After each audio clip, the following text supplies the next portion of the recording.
Hai San, Hai, kamu kenapa kok kayak mukanya bete gitu? Ya kan kayak ceria. Aku aku lagi kesel aja. kesel sama siapa? Aku. Ya, kemarin kan kamu habis main ya sama teman-teman. Aku lihat dari story-nya Farah. Kok kamu ngajak aku sih? Oh, karena itu sebenarnya bukan kita nggak mau ngajak kamu. Nah itu kan kamu juga udah pulang duluan ya. Kan nggak mungkin dong tiba-tiba kita langsung kamu buat balik lagi. Tapi tetap aja, aku ngerasanya kamu jadi gak nganggap aku temen lagi. Ya sih, kalau aku ada di posisi itu mungkin aku juga ngerasa hal yang sama. Aku paham kok. Tapi mungkin lain kali kalau kamu rasain hal yang kayak gitu lagi, kamu bisa ngobrol sama aku. Jadi aku bisa jelasin dan aku bisa tahu alasan kamu tuh kayak tiba-tiba diemin aku tuh kenapa. Iya ya, aku malah nyimpulin sendiri yang enggak. Gak apa-apa, San. Kan manusiawi. Ya, memang kita perlu dikomunikasikan kalau ada kesalahpahaman kayak gini. Oke deh, mulai sekarang kalau misalnya ada sesuatu yang aku rasain, aku bakalan ngomong ke kamu deh biar nggak salah paham. Sip deh, teman yang sehat kan komunikasinya dua arah. Tak lihat dari jauh kalian lagi pada berantem, lagi ngomongin apa emang? Nggak berantem, cuma sempet salah paham aja sama Salsa. Iya sih, Emang lagi pada mau berantemin apa? perbedaan pendapat aja sih. Kamu pernah nggak, Far, merasa beda pendapat sama orang atau nggak setuju sama pendapat orang? Menarik nih yang tadi bahas. Oke, sekarang kita masuk ke pembahasan. Sebelumnya, kayaknya kita perlu tahu nggak sih apa itu definisi dari komunikasi antar pribadi.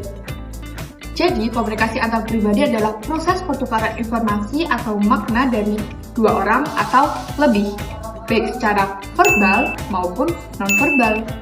Nah, tujuannya bisa untuk berbagai hal, seperti membangun hubungan, menyelesaikan masalah, atau sekedar berbagi informasi.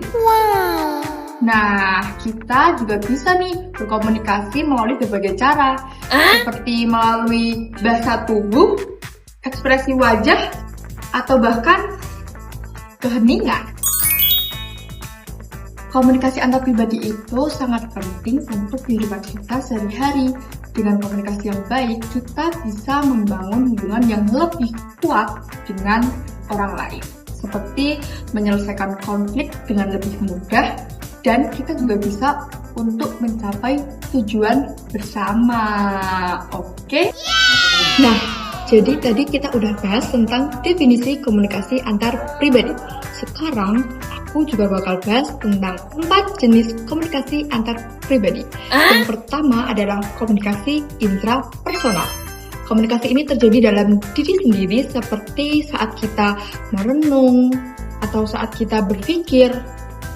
Yang kedua adalah komunikasi interpersonal. Komunikasi ini terjadi antara dua orang atau lebih, seperti saat kita mengobrol dengan teman atau keluarga. Dan yang ketiga adalah komunikasi kelompok kecil. Komunikasi ini terjadi antara 3 orang sampai 10 orang, seperti saat kita sedang rapat atau diskusi kelompok. Dan yang terakhir atau yang keempat adalah komunikasi massa. Komunikasi ini terjadi antara 1 orang atau sampai banyak orang, seperti saat kita sedang menonton televisi atau mendengarkan radio. Nah, jadi setiap jenis komunikasi memiliki karakteristik dan tujuannya masing-masing. Penting bagi kita untuk memahami jenis-jenis komunikasi agar kita bisa berkomunikasi dengan lebih efektif dan juga dalam situasi yang berbeda. Dengan memahami jenis-jenis komunikasi antar pribadi, kita bisa memilih cara berkomunikasi yang paling tepat untuk mencapai tujuan kita. Oke, sampai sini semua paham?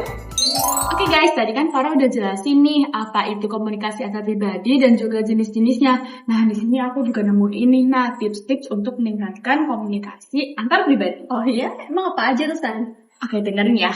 Yang pertama, dengarkan dengan baik saat orang lain berbicara. Dengarkan dengan penuh perhatian dan tunjukkan bahwa kamu tertarik dengan obrolan mereka.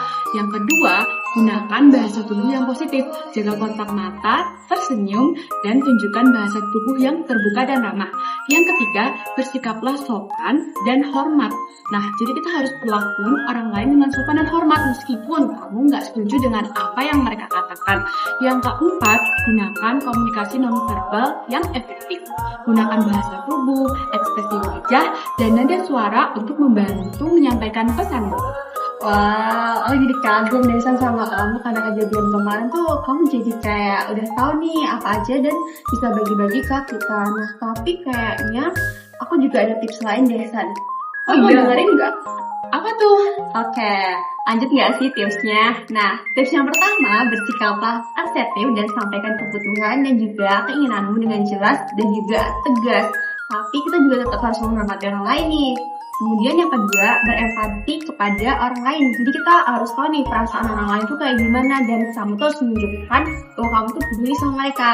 Terus yang ketiga, kamu juga memberikan umpan balik kalau kamu tuh memberikan saran ataupun kritik kepada orang lain dengan cara yang membangun. Kemudian yang keempat, memberikan maaf kepada orang lain apabila orang lain bikin kamu kesel dan juga kamu harus bisa move on.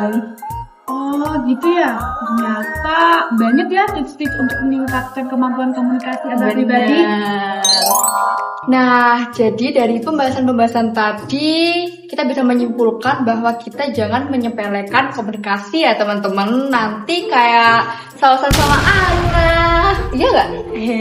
Ya gimana ya, tapi dengan kejadian kemarin aku bisa belajar nih gimana cara untuk berkomunikasi dengan orang lain yang lebih baik. Nah iya, jangan ngamuk-ngamuk lagi ya, kan aku nggak tahu kalau kamu ngomong. Siap deh. Tapi kayaknya udah dulu nggak sih obrolan kita hari ini? Udah lumayan panjang nih. Bener, pasti kalian udah ngerti nih apa itu komunikasi antar pribadi, ya kan? Iya betul. Tapi sebelum menutup, kita perkenalan dulu nggak sih? Oh iya, betul. Boleh tuh saat mulai dari kamu. Halo, aku Sausan Disti Aziza dengan NIM 012. Aku Farah Kamliawati dari NIM 037. Dan aku Anissa Satya Hidayah dengan NIM 204. Kami bertiga Kami undur undur diri. diri. Sekian terima kasih.